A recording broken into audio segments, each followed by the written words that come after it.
Thursday, you guys. I have an author on that I'm so excited to talk to because she is quite accomplished. She has like 16 or 18 books published. And she has a podcast. So that's always fun because I love to support other authors and their podcasts.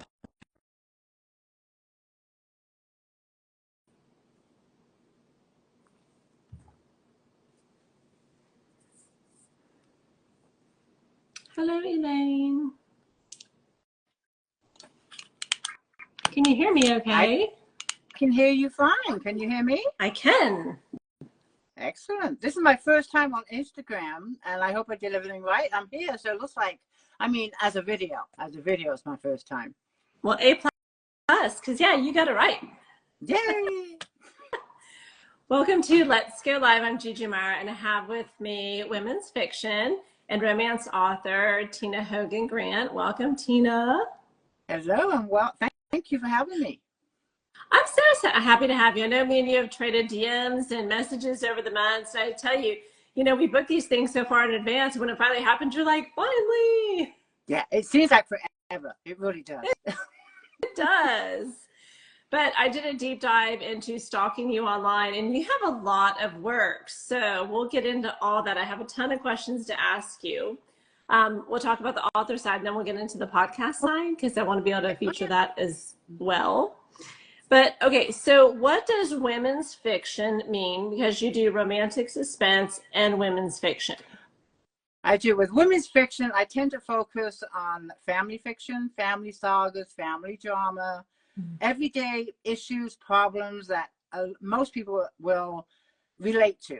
Drug addiction, alcoholism, self-discovery, kind of just issues that, family drama where the solution is just digging deep inside of yourself and finding the solution, whether it would divide the family or bring the family closer. Wow.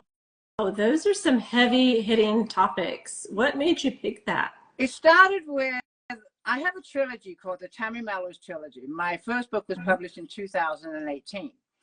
And it was called Reckless Beginnings, but it's based on my life. 100% what happened in the books happened to me. Oh. And book 1, 2, and 3.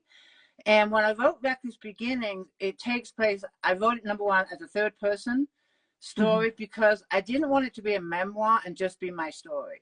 Yeah. Because I know that my story can relate to a lot of people, not just females. It could be a daughter, it could be a mother, it could be a father, it could be a son. And when I was in my early 20s, I found myself, my life being controlled by an addict, a heroin addict. And I had his son, and the son was 6 months old. And it was my struggles. It was the struggles I went through living in fear and afraid of change.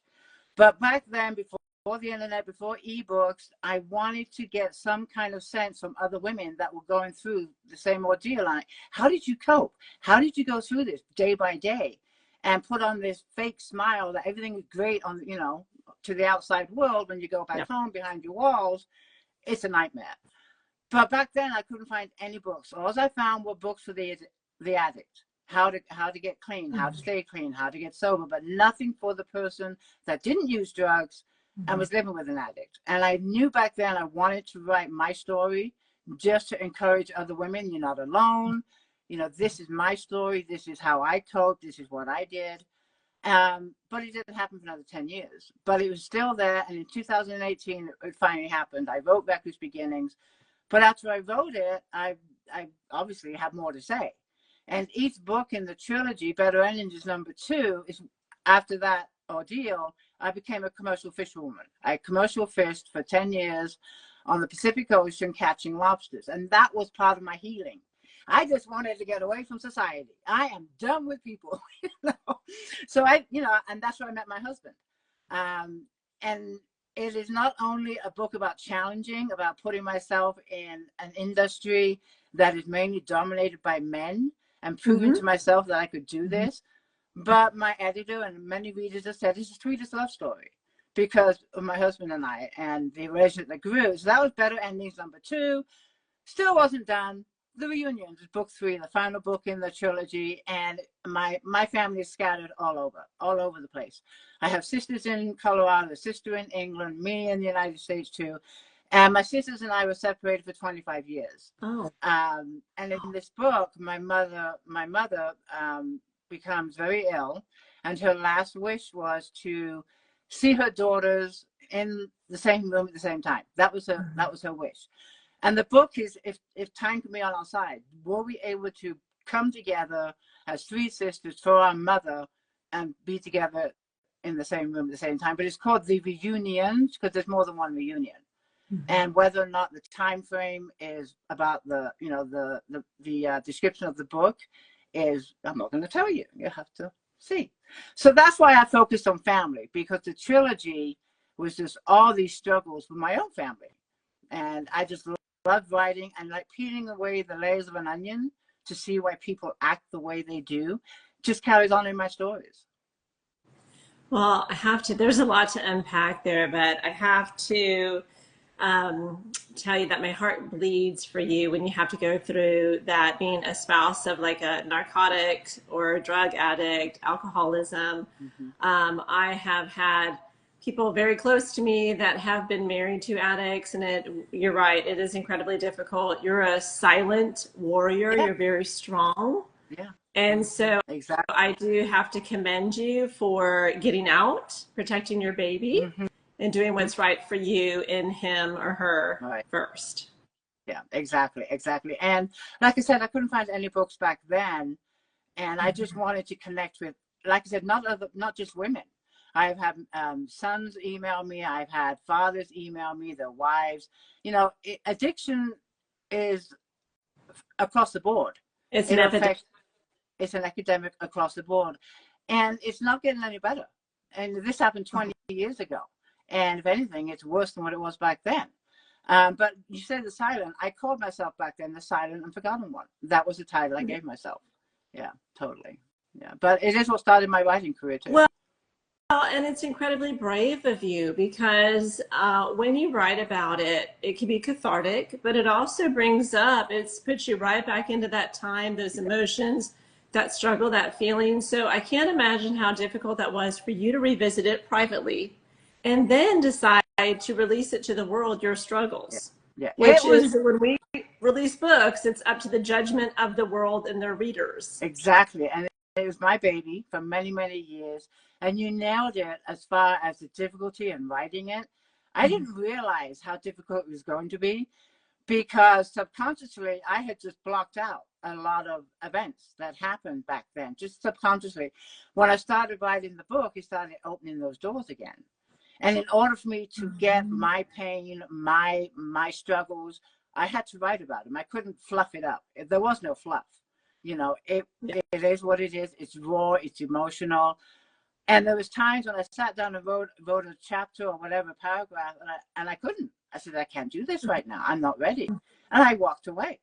By the end of the book, I was really surprised how much better I understood myself and why I took that path, why I allowed it to happen, and why I made the choices I did. And the main reason was I was afraid of change. We as human beings are afraid of change. We get too comfortable, whether it's a bad situation or a good situation. This is my life. This is what we tell ourselves. I just have to settle. We don't have to settle. And that's part of the message of the book, is no one has to settle. We have choices. Well, and it's overwhelming because you didn't sign up to be married to an addict or an abuser. It happens so slowly. It creeps in until one day you're in it. And it's so involved. Like you said, you have children, you have a family, you have a home. You have to leave all that behind. Is there a support system to help you? Exactly. Some, victims there's not that support system in place. And I don't think we in America have enough resources for women and children that are trying to get away or face those situations. It's incredibly tragic. I believe you're correct. The war on drugs is, we're losing. And I think we just manage the edges of it. Yeah. We're losing it big time, and when you say about support team, in the book or in that time when this happened, I clammed up. No one knew about my issues. No one knew about what I was going through. The minute I opened up to one person, my world changed.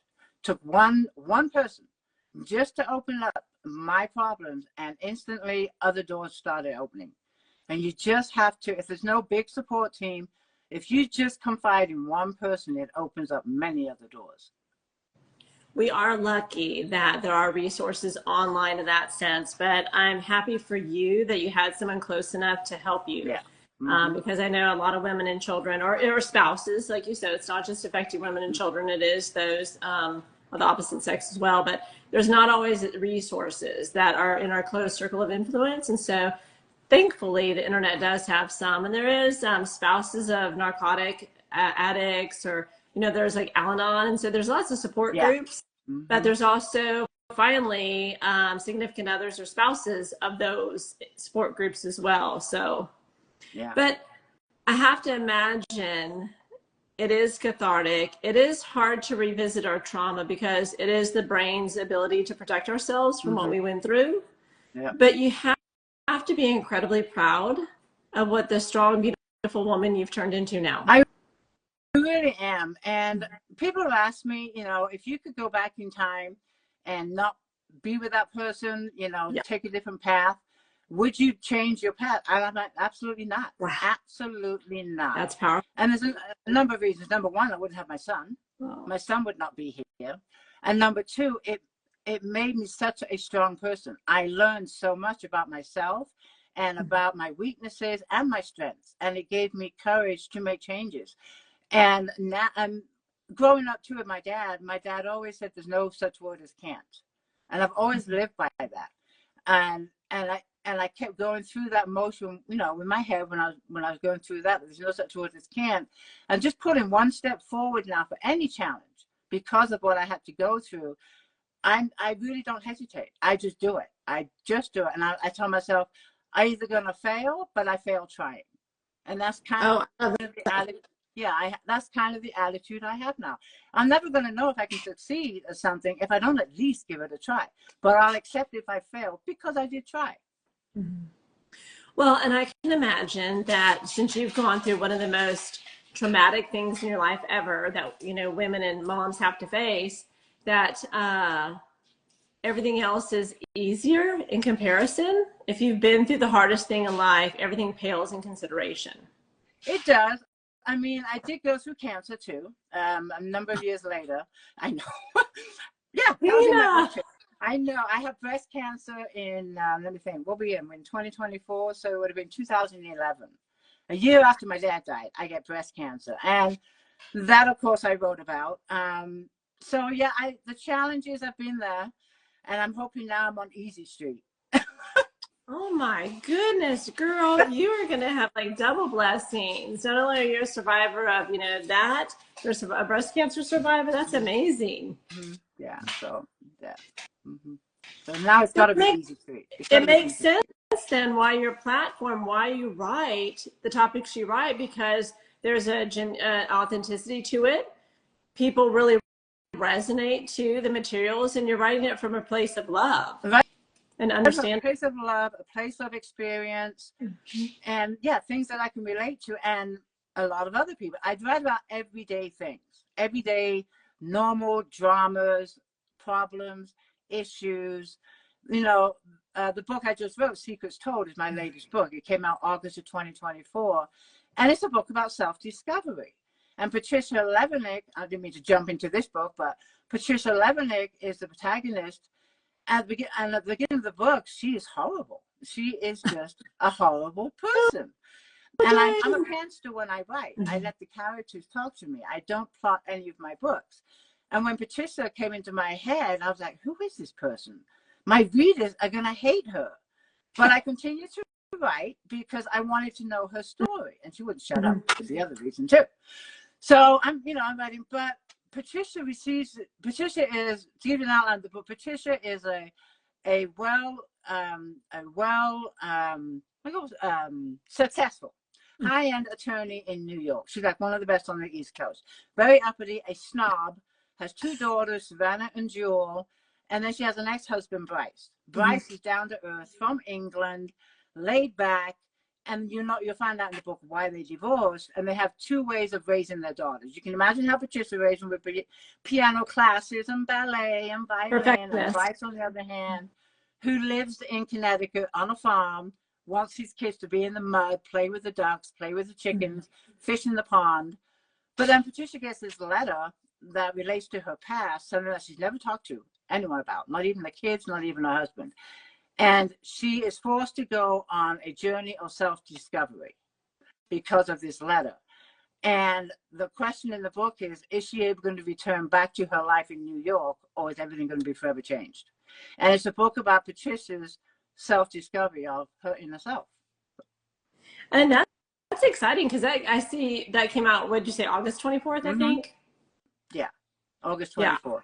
Yeah. Are those series, or are they standalone books? This is what I call this the secret series, but they're going to be standalone books within the series. Every book will hold a secret. One of the characters in the book has this secret, but they're not related in any way. You're not going to see Patricia in any other books. It'll be a completely different story, new characters, but the thing they have in common is that one of the characters holds a secret. So I call it the secret series. And the book I'm writing now is a daughter's secret. Well, I think because when I looked on Amazon, that's what, an 8 books in the series? Oh, that's the Sabela series. This secret series is new. The Sabela series is my romantic suspense. When I was writing the trilogy, I had some downtime when Better Endings was with the editor. So I thought, you know what? I always want to try and write a romance with a little bit of steam. I'm going to just write a book, when I'm waiting for my editor. So I wrote Slater. Well, that ended up being 8 books. So much for writing one book. And I had so much fun with that series. It's basically, if you like the TV show Friends, it follows six best friends on their journeys. They all have their ups and downs, but they all have each other's backs. And it focuses on the power of friendship. And of course, there's some steam. They're all trying to find the forever love. But it's a fun series to write. I actually miss the characters. I really do miss some of these characters, because I got to know them as the series progressed, because all the characters all are in all the books. They all show up with the little dramas and the things that are going on. So you really got to know them really well. And when I wrote book 8, I'm like, oh man, I'm gonna miss these guys. Who knows? There might be another one. I don't know. I might miss them that much that I might do another one. But for now, it's done. I'm gonna say that. I'm wrapping up the 5th book of my series. It comes out later this month, and so I know exactly what you're talking about. I missed hanging out with my characters, and so I wrote over the Thanksgiving break, like just bonus scenes, because I just, I missed them and I wanted to be in their world. So yeah, I put this on the website. Yeah, I mean, I wrote that series over 3 years. That's all I wrote was the Sabela series over 3 years. So for 3 years, they were a part of my life, and I'm a parent still, so I let them talk to me. And I just love the surprises that they gave me. I'm like, oh, no way, you're going to do this, talking to them like they're real people. Yep.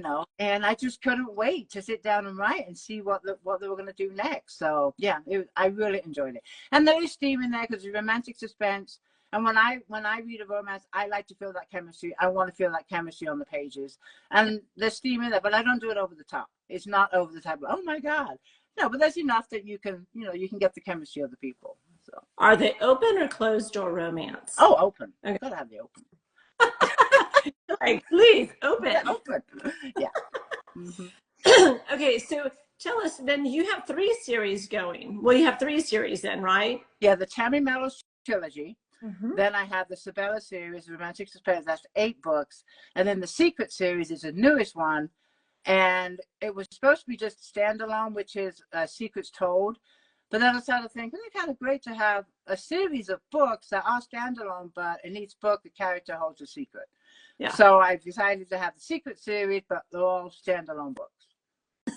Elaine, I have 9 books in the Sabela series here on the shelf. Oh, thanks for supporting Tina. Yeah, there's 9 because Davin is a short prequel. It's only on ebook, but it just gives you a little introduction to my writing and gets you to meet the characters. And you also get chapter 1 of Slater, which is the first book in the series. And I just feel it's a great way to get to know me as a writer and my style of writing without investing in a whole book or the whole series. I love it. I do the same thing. The first book in each one of my series is free because I'd rather people check me out and my writing style and see if my stories fit before they have any kind of investment or skin in the game, so to speak. Yeah, exactly. Yeah. And Elaine is a sweetheart. She is a sweetheart, Elaine Sapp. So that's yeah, sweet. I know who she is. So the Secret series, my gosh, that could be endless. So how many books do you think you have in you for that one? I have no idea until I get tired of secrets, I guess. But for now, I have all kinds of ideas. The daughter's secret is what I'm working on right now. I think I'm on chapter 20, 25, something like that. And it is taking longer to write, but that's because I've just been busy with getting secrets told out. Now I'm dealing with the holidays. Writing's excuses why we're not writing like we're supposed to. But after the new year, I'll crack down and get busy. But it tends to go slow, but yeah, I'm enjoying it. But as many books go, I have no idea. I'll just keep it going until I'm burned out, I guess. Oh my gosh, everybody has a secret. Everybody. Everybody. It's just how deep or how shocking do you want that secret to be? Oh, but that's the fun of it. I know an author I came across, she has like 20 books in a series, and they're interconnected standalone. So it's not as though you have to read every single book to know what goes on. So it's similar to your Secret series. That's right. Yeah, you don't have to do any order at all because the characters are not going to appear in any of the other books. And for me, I've often asked myself, especially a connecting series, how many books is enough for a connecting series? Oh, right. With the connecting series, I knew I was coming near the end with book 7, because for me as a writer, I mean, some authors I admire that can keep a connecting series 20 plus books, and I just can't. And I knew it was coming to an end with Sabela. And from my own experience, for me, if I read a connecting series, 10 is my tops. After 10, I'm ready to move on and meet new characters, meet new adventures, meet new surroundings, new towns, new countries.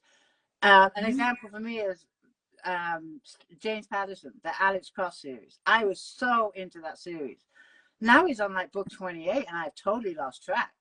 I got bored with it after like 8 books because it was the same repetitive characters, same repetitive town, and just a different murder. Sometimes you just don't remember all the details, so they'll reference something and you're just like, who is that and why is that important? I should remember, but I don't. Yeah, but some readers love 20 books and want to keep it going. I kind of write what is my preference, and that is 8 to 10 books for a series. And not only that, as a writer, I'm done. I want to move on. I want to go find another town to write about. Well, let's be honest. Readers love to stay in your world, right? And so that's why if James Patterson's putting out the 20th book, it's because people just want more and more of your characters. Yeah. And he kicks them out like there's no tomorrow. Well, he has ghost writers. He has that apprenticeship. Yeah, and you can tell too. You can tell. Yeah. Is the Secret series a romantic suspense or is it women's fiction?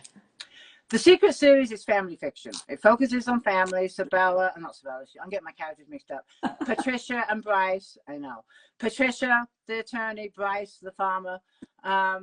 It basically focuses on family, family values, family morals, and self-discovery. And I want to keep the Secret series within family. So it'll be family, women's fiction, family drama. So let's talk a little bit about your writing style, your process. You said you're 20-something chapters into the daughter's story, having a good time. Where is that? Is that 3/4 done? Is it almost done? How long does it typically take you? And what is that word count or page count? On average, my books range anywhere from 60,000 to 85,000 words. Okay. The Secret series, the page count on Secrets Told was 240 pages. That's like 70,000 words, something like that. Yeah. I just keep writing until the characters shut up. So I have no idea how the book's going to end. I don't know where it's going. And some days the characters don't even talk to me, and I don't force it. If I try and force it, it doesn't sound natural. Okay. I wait for the characters. I mean, there's one book I tried to plot. It was book 2 of Eve in the Sabela series, Eve. And I tried to take it in one direction.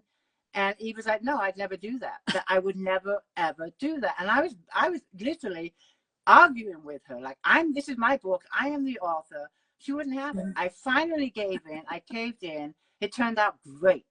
I had what she did in the book, I wouldn't even thought of unless she told me. It went in totally the opposite direction. I had no clue. So after that, I'm done. The characters are going to just have to tell me what's going on. And with this one, A Daughter's Secret, Molly is the protagonist. She's also known now, she's a very lonely young girl. She's in her 25, 26. She lost her entire family in a tragedy, but she holds this other secret. And she feels like she has not been given the life she was supposed to. That is part of her secret.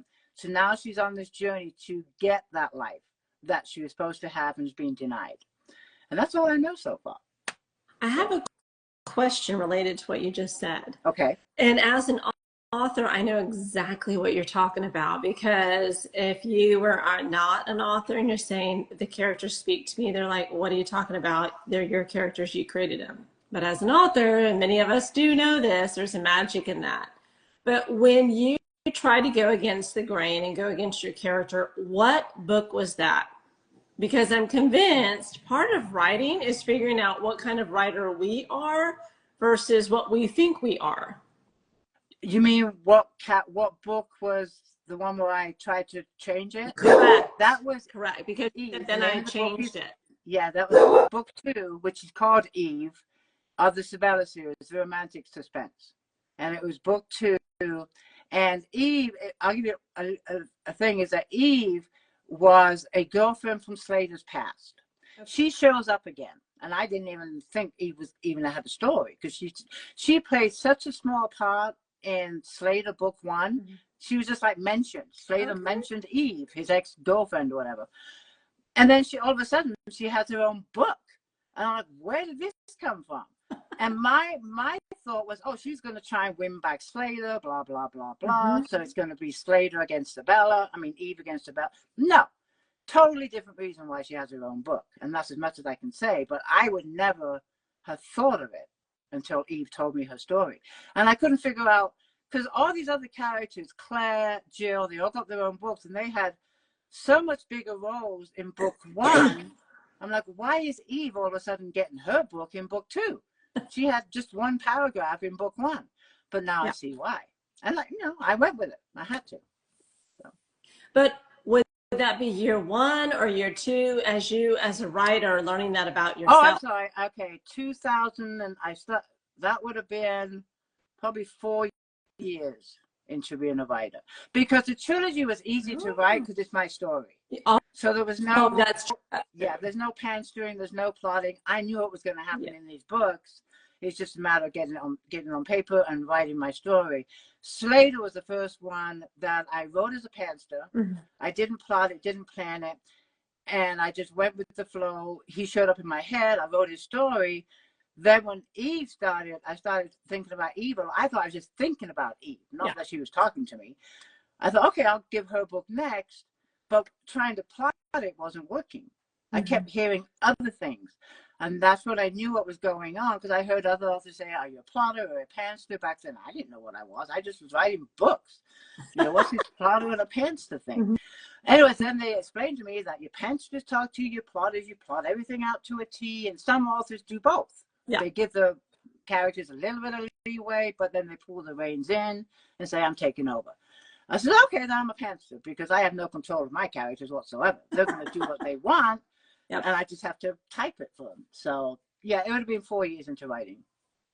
I find that fascinating, because I feel like the first draft is always telling us the story, and then the second draft is like, what should the story be? But also at the same time, when we start off our author journey, what you write and what you become over the course of years, totally different. And I think a lot of people don't know that. Completely different. You're very right there. And the thing too, you talk about the first draft. When I write, I do not go back. I just keep writing. I don't reread anything. that I've written, because I'm one of those people that if I change one thing, I just opened up a can of worms. And I would spend the next 2 hours changing this, changing that, not liking this, not liking that. So I would just continue writing. And if the first draft took me 4 months to write, I have not read chapter 1 in 4 months. I've totally forgotten what chapter 1 has or what's in there. So, But Tina, how do you do that though? How do you remember, or do you have like a spreadsheet that you like? How do you remember 4 months worth of writing in the story? I have spreadsheets for characters. Like if, say, Jill drives a Volkswagen, or she likes a coffee black with cream. But you'll note in my first draft, like this draft I'm writing, and I laugh at myself when I do this, I'll put, so-and-so has got to take the highway XXXX, because I know it's back there somewhere. And when I come across it again, then I'll fill it in. Or so-and-so, has got to go to such and such town. If I can't remember the name of the town, XXX. And those X's are in red. And then I just fill in all those blanks when I reread it. But what I like about not reading the whole book at once, or going back and reading bits and pieces of it, when it's completely done, I read the whole book in its entirety. And I can see where the gaps are, where it needs to be more fluffed. But if I start reading just a paragraph here or 2 chapters here, they don't all tie together. But reading it as a continued story, I can see where it needs to be tied in, pulled in, more detail, less detail. I just like to read it as a whole story. Or if I can see where I repeated myself. Well, you said that in chapter 2. Why are you saying it in chapter 20? The readers already know that. So I just like to wait until I have the bones of the story, I call it. And then I go back and I read the whole thing without touching it. I just read it, and then I'll make a few notes. Chapter 20, this doesn't sound right. But I don't do anything. I don't do any writing. And then I look at my notes, and then I start reading it chapter by chapter by chapter and really getting into it deep. Oh, I love that method, because everybody is so different. And so that's why when I talk to other authors on here, there's so many new and aspiring authors that either want to write a book, or they're trying to figure out how to write a book, or how they are as an author or writer. And so I like to dive into the process to help people understand, like, there's no right or wrong way. There's not. There's the classes, and the classes would be like, do 1 through 3 or ABC. Heck no, you got to figure out you first in order to write a good book story. You have to find your own style. I mean, people have told me, other authors says, I want to be like Noah Roberts. I'm like, why? We already have a Noah Roberts. We don't need another Noah Roberts. You need to be you. You might like her books, you might like her, her plots and everything, but you need to find your style. You want to be you. You don't want to be Noah Roberts too. And I think a lot of new authors try to mimic other authors. Whereas you just got to find your own voice. You have to find your own voice, your own style, and what works for you. There is, like you said, no right or wrong way. My father was an author.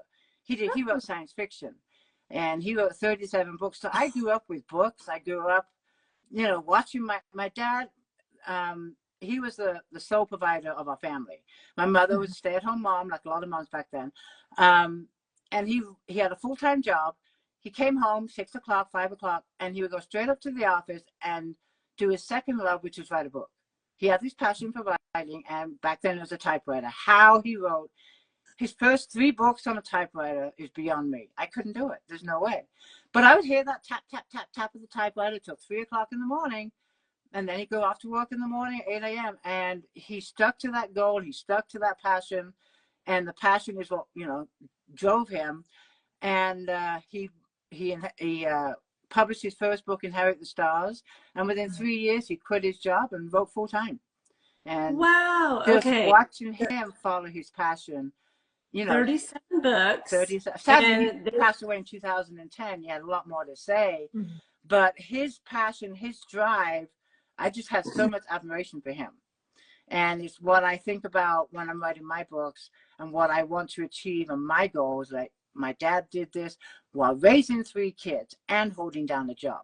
So, I think when parents model like beautiful behavior every single day, if you think about it, we always say nowadays it's hustle culture. It's you're 9 to 5 and you're 5 to 9, but he was doing it eons before it was even a thing because he was passionate. Yeah, and back then, writing was a lot different back then. There's a typewriter #1, but there was no self-publishing.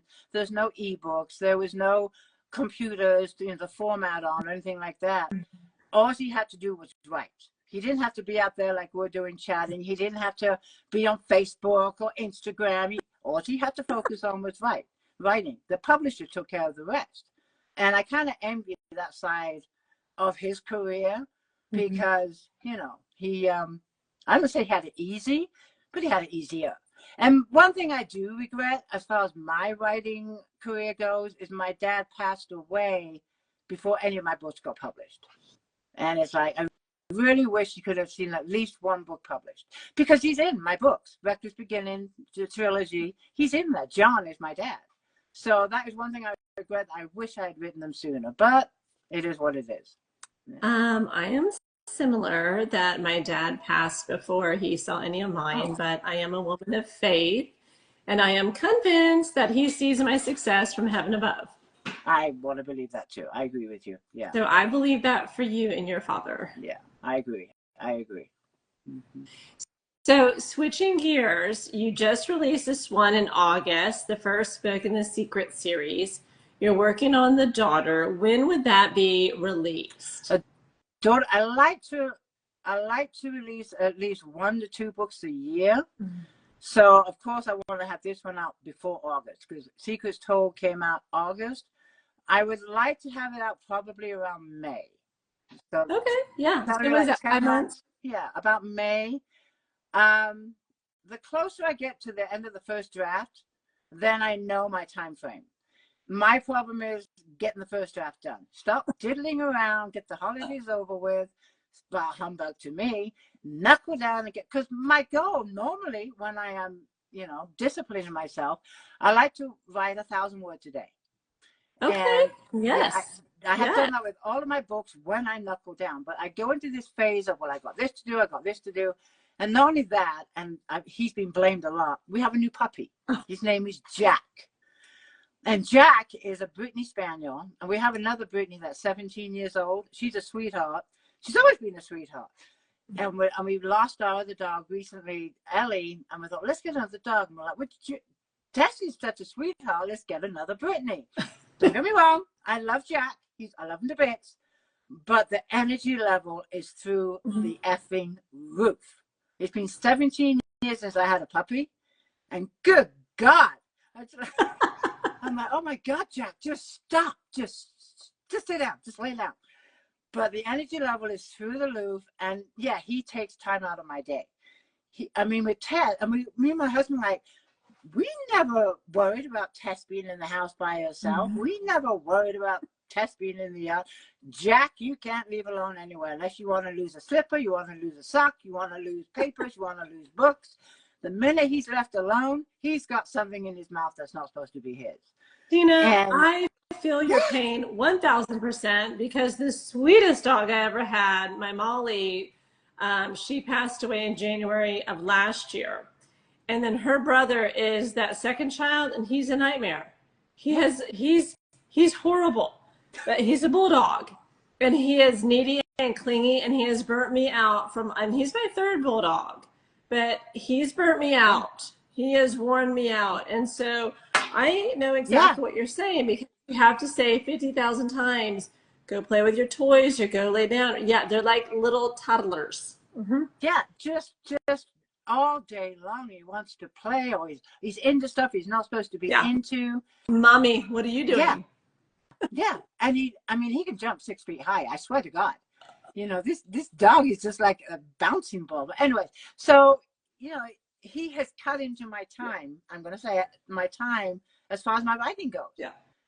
Because it's like I put him what we call the grass area. It's fenced, but I can't leave him there all day. I have to interact with him. He needs social activity, take him for walks every day, play with him. My other Tess is 17. She's a senior dog, totally spoiled. She's fine on the couch sleeping all day. Now hours go by. Yeah. So anyway, but when he's older, he's 10 months old now. I can't wait till he turns a year and I can get him fixed. That might help too. So anyways, but he's been a challenge, but we love him to bits. It's just the energy level is through the roof, just through the roof. I completely feel your pain. So if you have that come out in May, then are you aiming for the third book? If you can, write that 1,000 words a day, which is really impressive because by the end of like 2-3 months, you have another Yeah, book. you have the bones of the story, and then Mm-hmm. and then it slows down as far as production goes, because that's where I fine tune it, I clean it Mm-hmm. up, work with the editor, the cover designer, but I don't do any preparations for any of that until I get the first draft done. And then I know how long I need to clean it up before it goes to the editor. I know how long the editor needs. I start booking my cover designer. So once I get the first draft done, then I can start thinking of dates, of timelines, of deadlines. And that's where my issue is. I need to get back on track with my 1,000 words a day. Jack, you need to behave and just leave me alone, you know. But I'm thinking after the new year. I mean, right now I am writing every day, but sometimes I'm only writing, 300 to 400 words, and I want to write my 1,000. Yeah. And a lot of times I go beyond the 1,000, but my 1,000 is my base when I'm disciplining myself, and I tell myself my day's not over with until I've written those 1,000. And I need to get back into that time frame and that mode, because I know myself as a disciplined writer that, Jack, you're messing this up. So Oh my anyways, gosh, but yeah, girl, I am just like looking in the mirror. My goal is 2,000 a day. My dog had surgery. oh It's been, no, he's so extra needy. Yeah. So I have the same conversation, like just be disciplined. but Okay. Stop blaming 2,000 a the day, dog. that's double what I discipline myself to do. How many books have you written? I have 11 published. I have 10 Nice. in this vault that will probably never see the light of day. Oh, come on. No, you can't say that. I wrote when I was going through a really difficult time in life twice. And so, not similar to you in the sense of that trauma level, but it still represented dark times. And so I thought when I first started to be a published author, I'm like, oh, I'm just going to pick up one of my books out of the vault. Oh, no, I was not ready for it Not ready to do that. emotionally. Yeah, So, I can understand that completely. I can really, mhm. they always say we write what we know. Yeah. And with this, and then, of course, with the trilogy, I knew everything about the books. I knew the places, everything, because it's my life. And with the Yeah. Sabela series, it takes place in Southern California, which is where I'm from, San Diego beaches. I live in the mountains in Southern California, but I knew the beaches really well. And plus, when I was a commercial fisherwoman, I knew the ocean. When I wrote the Secrets Told, it took me to 3 states I had never, ever been to. And for me, I Ooh. found that a challenge. It took me to Alaska, Connecticut, and New York. But I really, really enjoyed the research of those Mhm. states. And I have to say that Secrets Told is one of the books that I had to do extensive research on, because if you make a mistake, the readers will call you out. But what I Yeah. loved is, yeah, they will. And what I loved is Google Earth. It took me right to where I wanted to go. So I really got a kick out of really using Google Earth, but I did enjoy the research for those books. And I found it a challenge because I have to put the readers, in Alaska, in Connecticut, in New York. And I really enjoyed that part of writing this book. It was a new thing for me. And now I want to go to Hope, Alaska, which is where part of the book takes place. Oh, that would be fun. Mm-hmm. And I know research, well, when you write women's topics or when you write family issues like that, I'm sure you also have to do research on that just to make sure you're telling the story Yeah, yeah. correctly. You do. Because And, like you said, if you use actual towns and places, you need to get the streets correct. Because a reader from that town might come up and say, hey, we don't have that street in our town. They'll call you out on it. And it's like when, Bryce drove from Connecticut to New York, I had to look up which roads, which highways he took, which off ramp he took. And just to be precise on his journey to New York, when they were driving from Hope, Alaska to Whittier, I found out all kinds of things. And I had to make out some changes because there's this fascinating channel. I call it the Hidden Harbor, Whittier Harbor in Mhm. Alaska. The only way to get to that harbor is through this tunnel that's through the mountains. And you Okay. share it with the railway. And it's open only at certain times of the day for cars to go through. And the rest of Oh, the no. time, it's the railway tracks. I had to change part of my story because I just figured it was open both ways 24/7. Sure. No, so little things like that, I had to, make sure I was correct. I understand. I live in Houston and we have 3 seasons: hot, humid, and hurricanes. And someone had written a book based in Houston and they said it was chilly and snowing. Not. Never. Yeah. Never. Once every 10 years. Yeah. I mean, I read a book recently, and it took place in 1982, 82, 83, and the protagonist had a cell phone. Girl, no. Yeah. You Okay. didn't even have home computers. She was on her cell, and the reason why it was 82, because I had to go back and check, because she mentioned, I can't remember exactly the story, but she mentioned the year 82, how old she's going to be. And then I go back to her reading, and she's on a cell phone on Facebook. I'm like, whoa, okay. Yeah. Well, do you write this series? Are you gonna, you had said that in previous you wrote in one series, in one world with shared characters all the way through. Are you doing that with Secrets before you move on to create a new universe?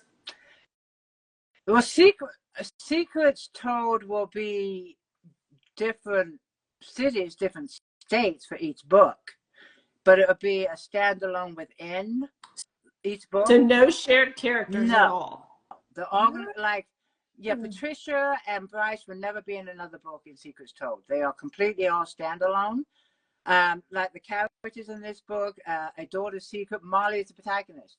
She's in Texas. I better get it right? There's no snowstorms in Texas. You just DM me, I'll tell you all about it. She's in Texas, and her best friend is Stacy. But no Bryce, no Savannah, the daughters. Okay. Each one is going to be, and I like it because I'm getting to meet all these new characters. And it's like, I know that there's this small little town in the Montana mountains that is going to be in this book, but Molly hasn't told me that place yet. I just keep hearing, whispers of it. So I don't know that town yet, but she'll tell me when she's ready. But there will be a small town in Montana. I love how intuitively you write. That's very unique. We all have our own styles.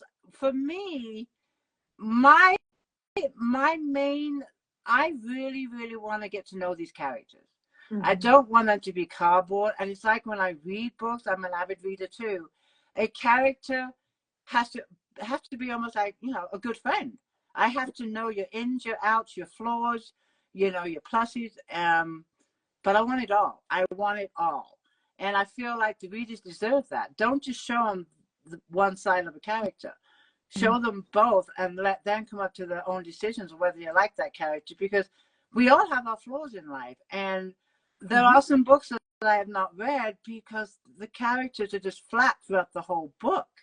And I just felt like by the end of, not even the end of the book, like maybe 20 chapters in, I've learned nothing new about you in 20 chapters except that you drive a green car and you don't like to be in traffic.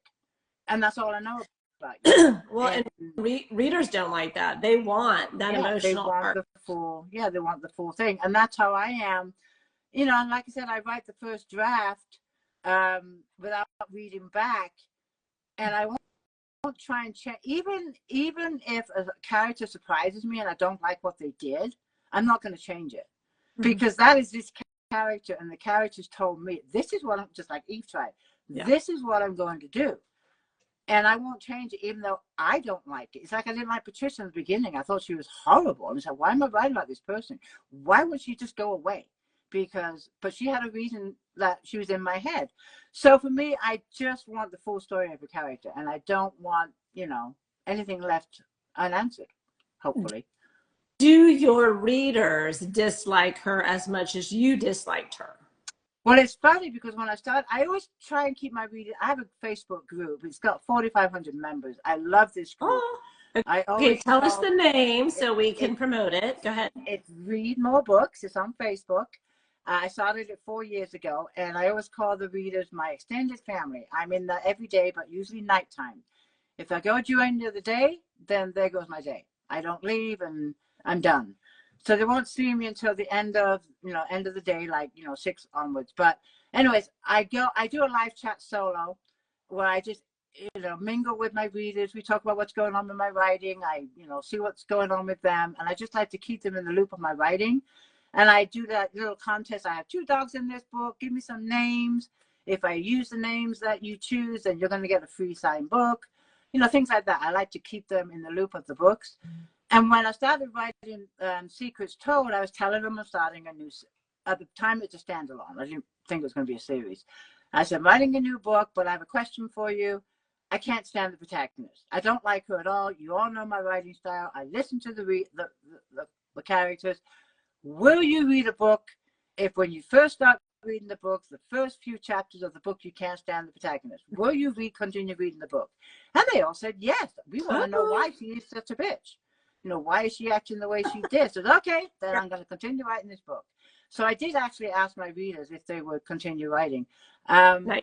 But, and I had faith in Patricia, and I had faith in my readers that, you know, they've liked everything else I've written so far.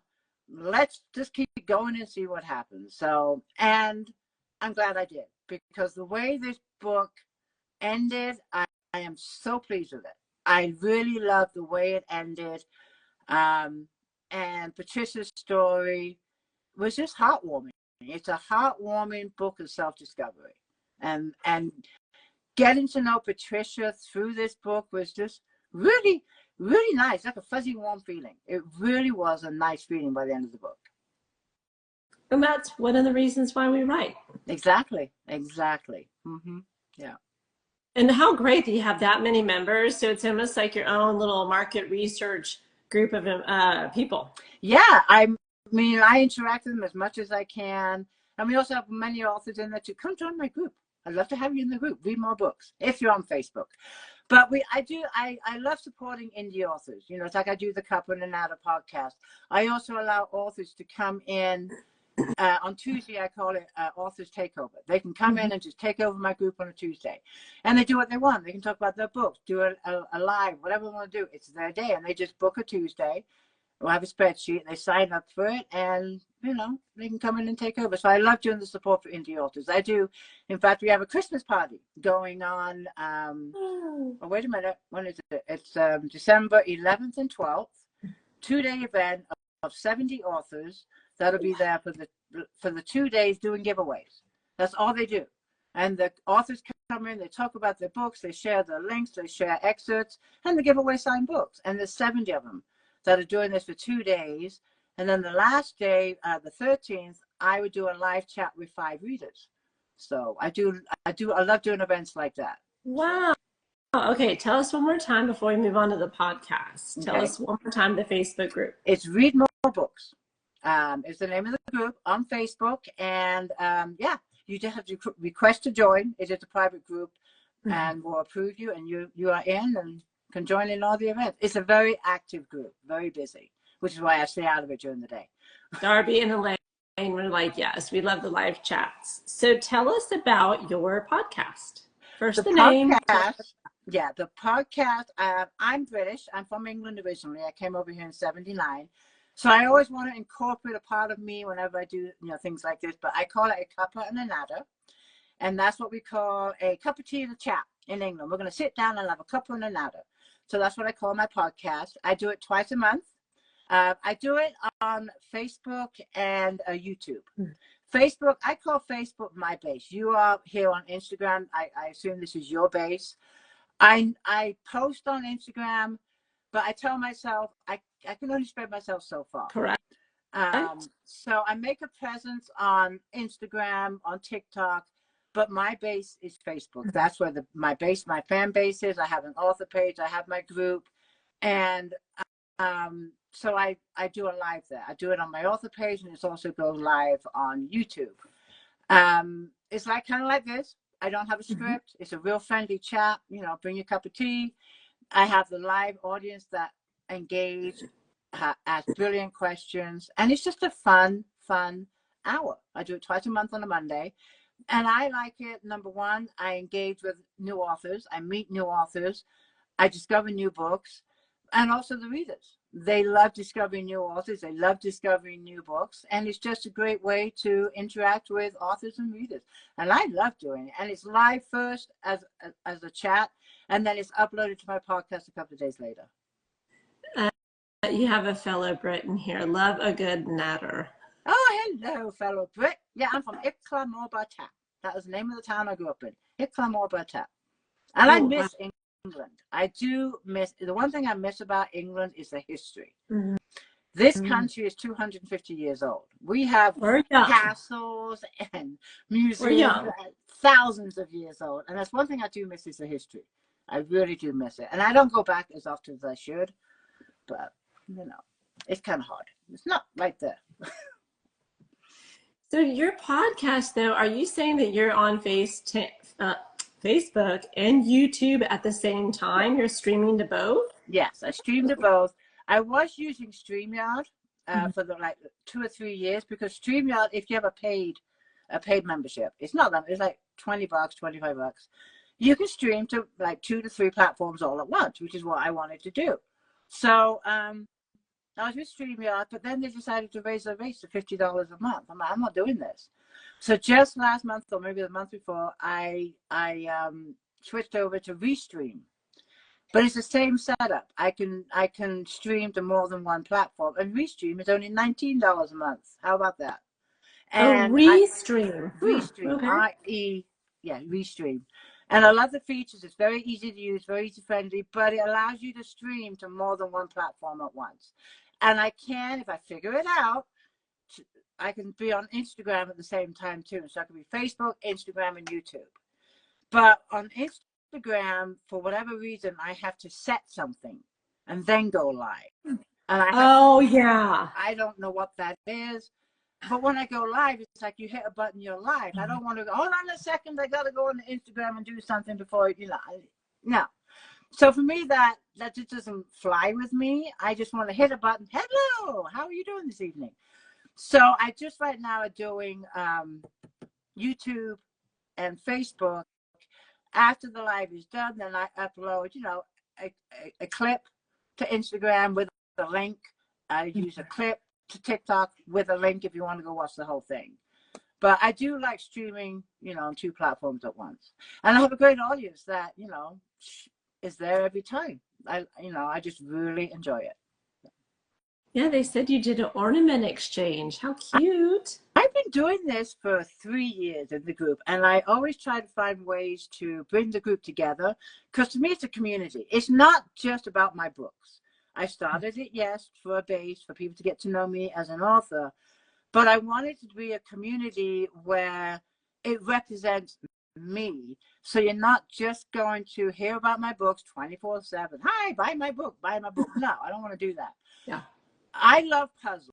I love jigsaw puzzles. I love crossword puzzles. I love puzzles of any kind. Mm-hmm. So not only are you going to find in my group about books from me and other authors, you're going to find puzzles.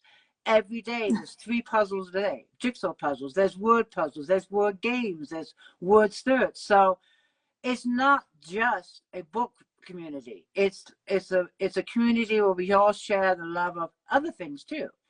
And doing the puzzles, doing the live events, doing the Christmas events just brings the group together. And if a puzzle doesn't show up in my group for whatever reason, my message and go, Tina, where's the puzzle?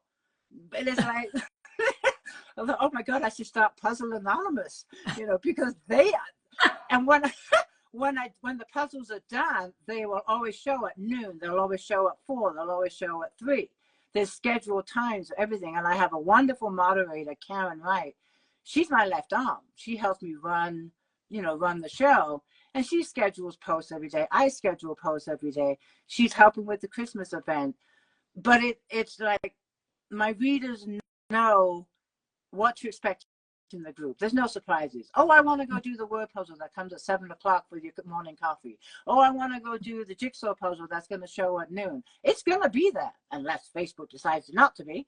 But they know the schedule of the group, and I think that's what makes it community. That's wonderful. Well, I have to tell you, IG only keeps us on here for an hour, and we are almost out of time. We have 1 minute left. So it has been a joy to meet with you, and I need to rebook because we got so much more to talk about. I would love to, and I'm going to have you on my podcast. I'm so excited.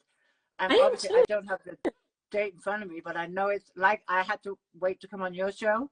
We'll get to that date too. But I'll be excited to have you on my show. I'm not worried. We'll get there. But please tell everybody where they can find you on your handles, your website, everything. Okay. Of course, TinaHoganGrant.com is my website. I'm on, my books are all on Kindle Unlimited. They have an Amazon page, Barnes and Noble for paperbacks. I'm on TikTok. Just Tina Hogan Grant, I think, is everything. TikTok, Instagram, Facebook, author page. I think that's about it. Yep. That's a lot of places. So, but yeah. Well, it has been an absolute joy to get to know you. And then I will add to